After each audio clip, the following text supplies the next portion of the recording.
Well, this is in response to me listening to 1019, Meaning. First of all, on a trivial note, I would say to my friend, a Pentecostal, who wants to convert all of Hamilton and all of New Zealand and all of the world, many are called, few are chosen. That's the Jesus understanding of things.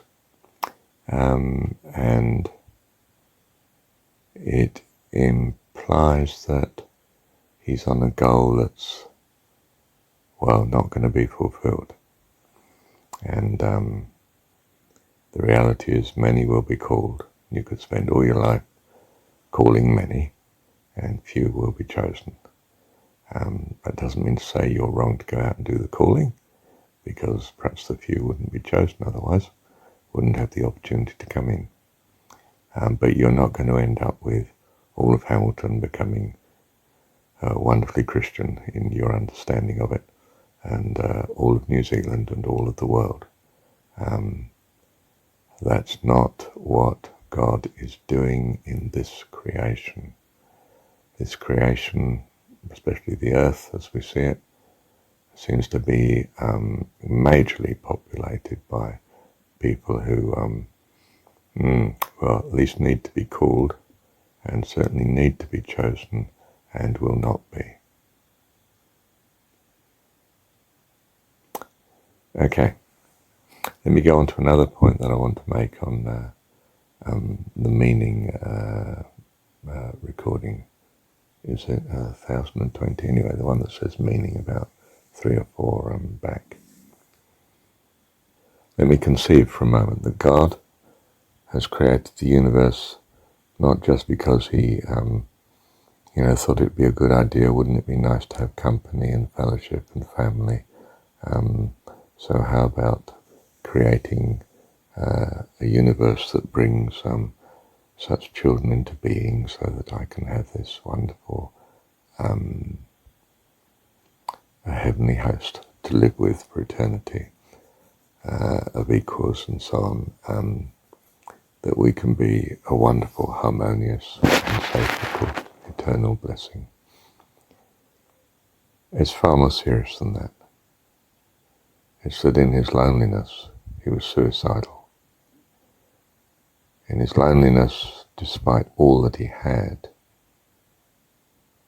in some sense it wasn't enough. It was isolation and frightening. And in that loneliness, he turned to the hope, the desire and the vision of, the conception of what we would understand to be a perfect family, and the joy of family, both bringing them into the world, children, and them growing up, becoming wonderful members of an adult family and an eternal one in the harmony that he conceives of. So he makes creation being the womb in which the family can come into existence. Children can be born from not existing to existing. And of course the resources are himself. He does it within himself and with himself. He separates himself out, if you like, into separate individuals. That's what creation, the universe does. And we have lots of selves, individual beings. And, well, it takes a bit of upbringing, doesn't it, to bring them up to the fantastic level that God is at.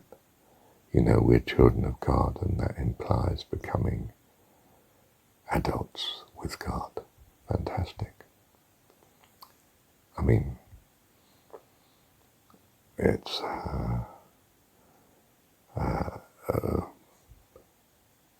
heresy almost to think of such, isn't it? I mean, it's so lacking in humility and humbleness and modesty and and somehow seems to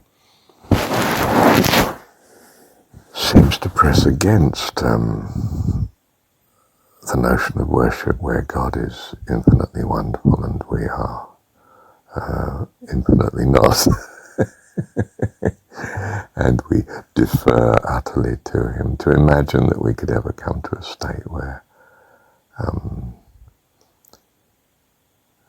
in fact, in the Judaic story is that to even suggest that you become equal with God is to be the fall of Satan. It's to utterly miss the mark in the most horrendously bad way.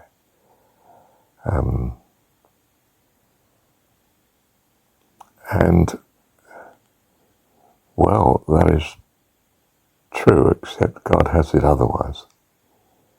And,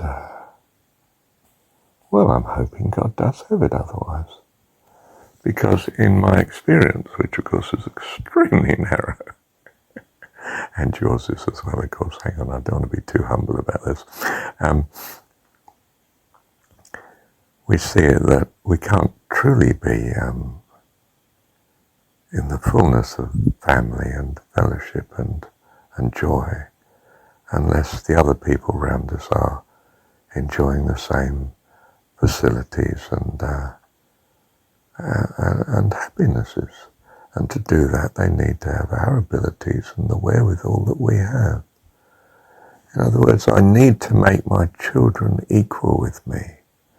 Certainly while they're children, I'm their parent. But I don't want them to be restricted by my parenthood.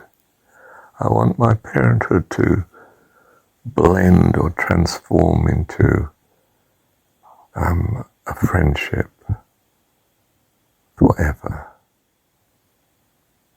Truly embracing my kids as my equal, not superior. I don't want to slip into some subservient role to them, because I enjoy being a blessing to them as they are to me. Well, I'm not sure here.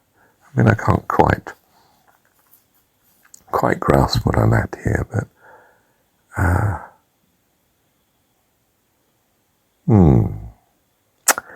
well, thank you, Heavenly Father. Love you. Thank you, Heavenly Father.